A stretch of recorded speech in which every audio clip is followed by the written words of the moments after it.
Thank you very much for the committee to invite us to talk in this session. Let me introduce myself. I'm Fadhil Hasan from Indonesian Palm Oil Association.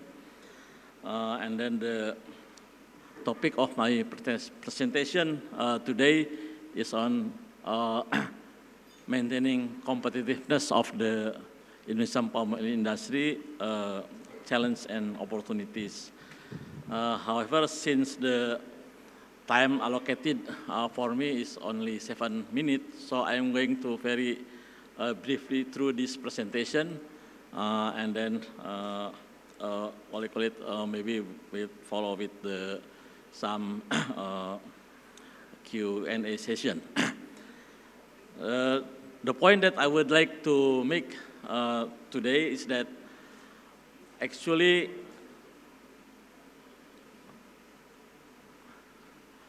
the growth of production of Indonesian palm oil industry is in declining trend.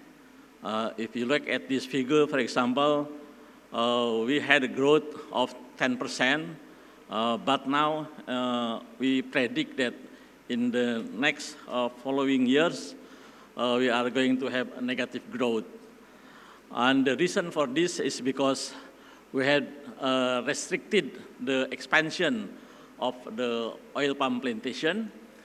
In fact, since 2011, we imposed moratorium of the expansion of the, or the conversion of the primary forest and then peatland for the oil palm plantation. But at the same time also we have stagnation in our productivity.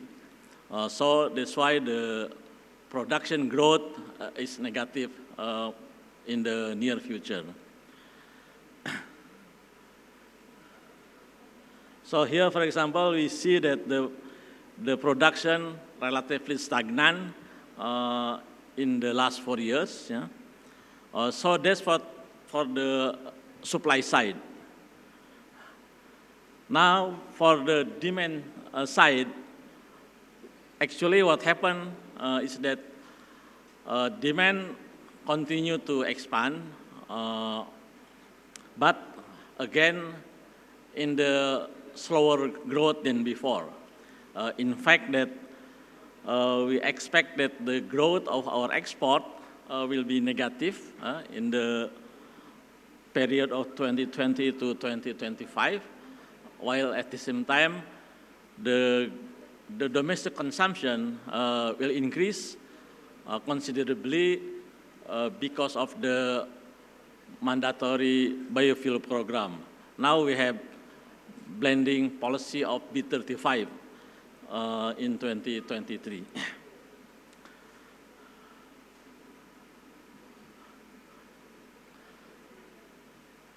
But the good news is that if we compare the growth of the export, especially in 2023, in the period of January to July, compared to the period of the same period in 2022, we see the positive growth.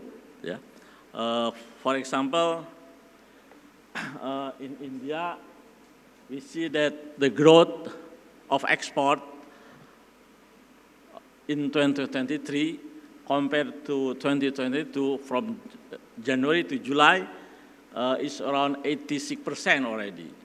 And then also in other countries, China, for example, the export to China this year is already 78% higher than the last year. Yeah. So for the next year, I think there is 3 key terms that will drive food and energy prices, especially also for palm oil, because of the climate change. We're gonna expect to have El Nino this year, I think, in Indonesia, and then also the global economic rebound and the energy transition. How this will affect production of palm oil and prices, we can see here, for example, that in 2023, we expect that the growth of Indonesian palm oil will be still positive, yeah. But then after that, in 2024, since we're gonna have El Nino, that will impact the production of next year. So the growth of the production of palm oil in Indonesia will be negative, you know, and then it's going to be like that in the following years. And if you can see here that the extreme El Nino will also affect the prices, you know. The prices now, I think, is under value, you know, but we expect that the average price of this year will be around $900 CIF Rotterdam. But because of the risks in the production of next year due to the El Nino, we expect that the price of palm oil in 2024 will be around $1,000 per metric ton of CIF Rotterdam. This is the,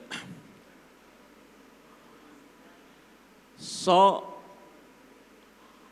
what happened in 2023 that we have a weather condition that not is okay in 2023, but also we see that the lack of fertilizer use, especially at small farmers, and no productivity improvement, and also we have replanting program.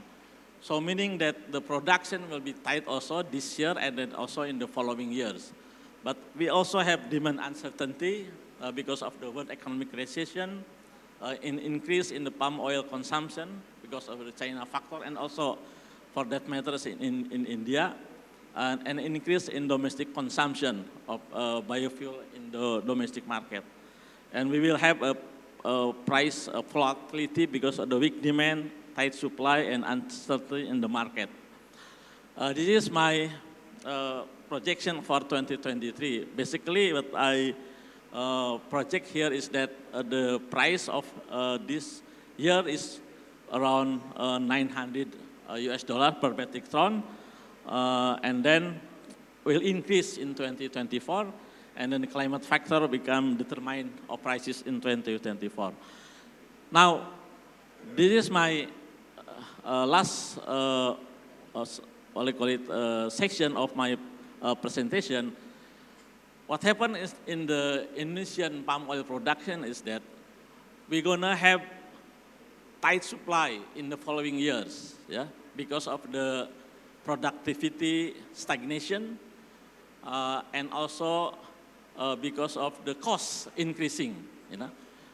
For example, see here, yield performance is declining while cost is increasing, meaning that the competitiveness of palm oil, Indonesian palm oil, I think is in the declining trend if we don't turn this around, you know. But we believe that we still have opportunities, you know, to make the challenge into the opportunities. Why? Because the gap of productivity between the plantation and the smallholders is very big, you know. So if we, for example, can improve the productivity at the smallholders, but let's say 0.5 ton per hectare per ton, that's already can increase the production. Yeah. Number two is that land is still available compared to other countries, and then palm oil is still the most competitive or the most profitable crops in Indonesia, meaning that I think the farmers and then the plantation also are still interested in investing or in the oil palm production. So with that, we believe that although we face the challenge because of the productivities and then costs increasing. Well, but we believe that we have still opportunities to turn this around by, for example, government launched a massive replanting program for smallholders. Now I think already in the 5 or 6 years. With that, I think we hope that in the future, the production or the palm oil industry in Indonesia is still bright, and still good prospect. So we can still fulfill our demand, especially for countries like India. So with that, I end my presentation. Thank you very much. I think back to the moderator. Very good afternoon, namaste, ladies and gentlemen. Thank you so much for the opportunity for us to present in front of you as the Indonesian Oil Palm Smallholders Association. Please allow to introduce myself. Check this.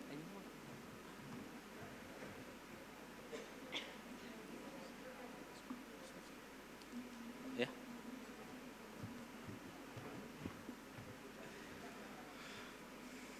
Could you play my presentation?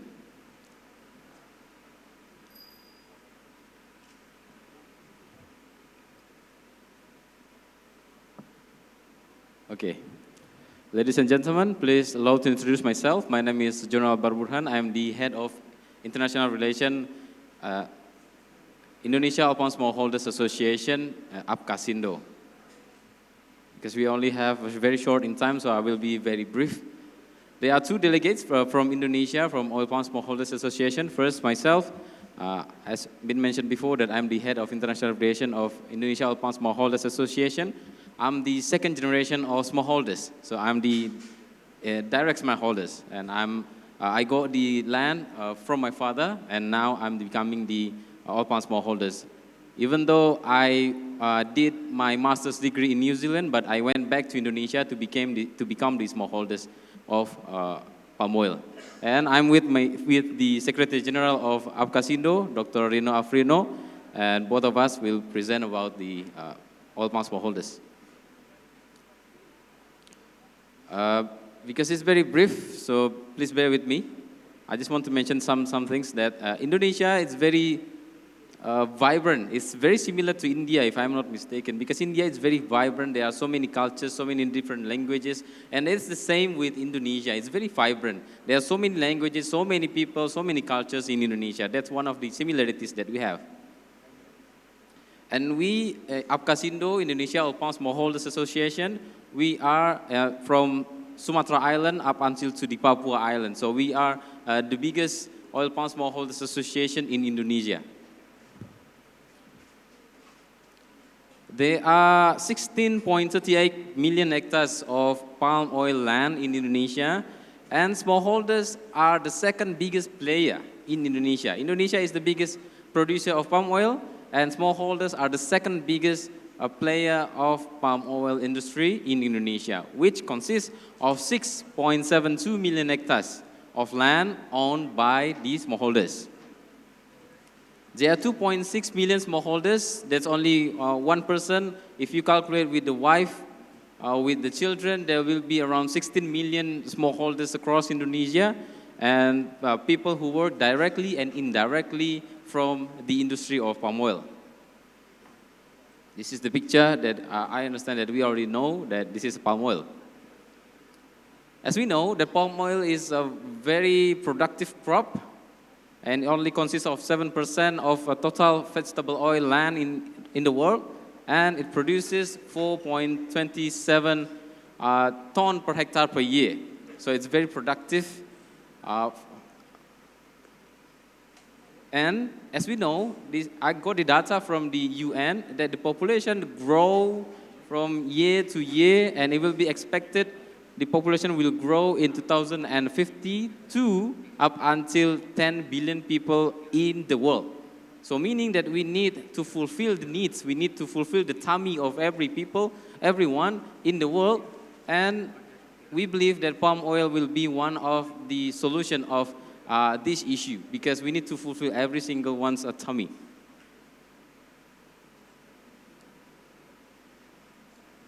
And this is the data from the Indonesian government that India is one of the biggest importers of palm oil. Thank you for that. Dhanyavad for that. Because Indonesia, the biggest palm oil producer country in the world, and smallholders is the second biggest producer. So, meaning if you buy palm oil from Indonesia, meaning that you also help the society, you also help the people. It also happens the same with Indonesian people also uses the sunflower oil coming from India, meaning that we also help the smallholders of sunflower in India. That's also happening the same with us as the smallholders. If you buy, because I know that so many business people in here, if you import palm oil from Indonesia, you also help the livelihood of smallholders like me, like the other people who are the smallholders in Indonesia. So not only business to business, but the impact is also to the social improvement of Indonesian people. We got data from Dr. B.V. Mefta yesterday that the self-sufficiency of India's vegetable oil is just 33%, meaning that we are interdependent. India needs Indonesia, Indonesia needs India. And this is also the data that I got yesterday, that palm oil is one of the most prominent vegetable oil that is used in India. So thank you for that, because as been mentioned before that when you buy palm oil from Indonesia, you also help the society of Indonesia and the society of India. I will be very brief because, okay man. Palm oil is the only vegetable oil up until this point. We also hope that probably sunflower will also follow. That sustainability is one of the very important key, very prominent key for us to go into the future. Because the future, we're talking about sustainability, how to increase the productivity without adding more land. So we are doing it in palm oil, and we also ask our friends, our smallholders from sunflower and also the business in sunflower to become more sustainable together to see the future. As I mentioned before, there are millions of people moving out of poverty thanks to palm oil in Indonesia. Because Indonesia, there are 16 million people, right? As I've been mentioned before, that people rely on this industry. We'll be very quick. This is just the picture. We can depict even more easier that this is the places before. If this place in Indonesia there is no palm oil, compared there is palm oil in that county. So it states that the difference, the road is bigger, the houses is better. So thank you for that. And we also in Indonesia, we also implement the biodiesel 35, meaning that in one liter of diesel, we implement 35% of palm oil. And as the smallholders, we are coming now to the second generation. As myself mentioned before that I'm the second generation of palm oil smallholders. We are thinking more about sustainability. We're thinking more about intensification, adding more productivity without adding more land. So that's the mindset of the second generation of oil palm smallholders and oil palm industry as a whole in Indonesia. And we also have the program of smallholders replanting program. It's helped by the government to replant, so we can add our productivity for the land that is already the crop 25 years old or more. We can replant it and change it with a better seeds, and we hoping that we can add the productivity and we can fulfill the needs of India and other countries in the world.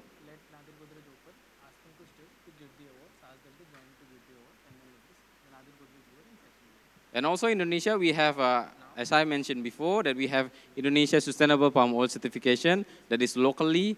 And in Malaysia, there is also Malaysia Sustainable Palm Oil Certification, which MSPO.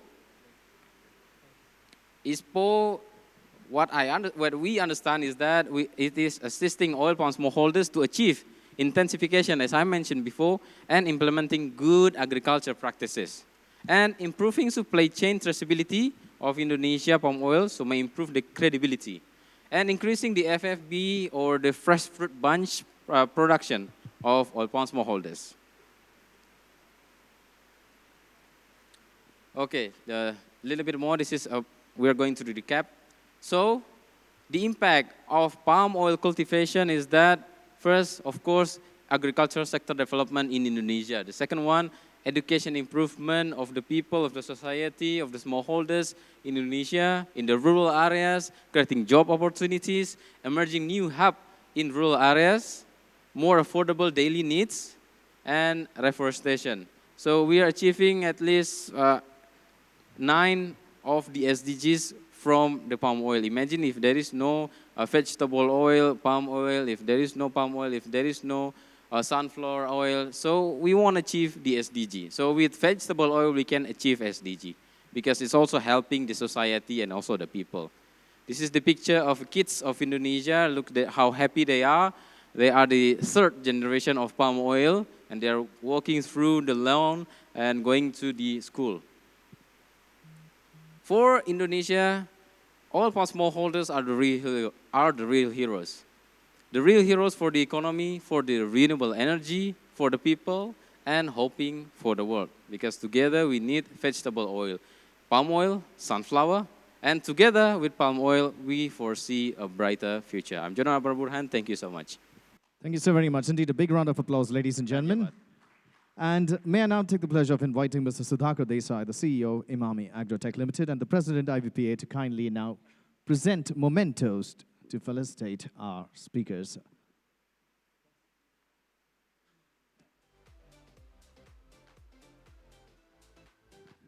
May I request you to kindly walk to the right of the stage, gentlemen?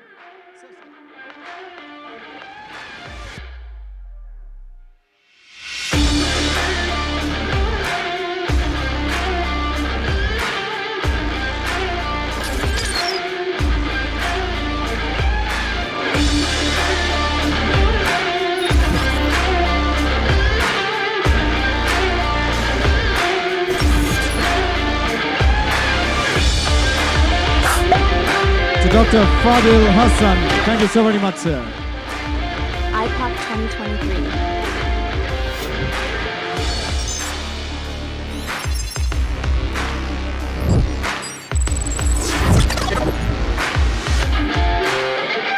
And to Mr. Djono Burhan, thank you so very much, sir. I hope all of you have watched the video, ladies and gentlemen. Once again, do scan to register as mentioned in the presentation here as well. Thank you so very much once again, Dr. Fadhil Hasan and Mr. Burhan. I request Mr. Sudhakar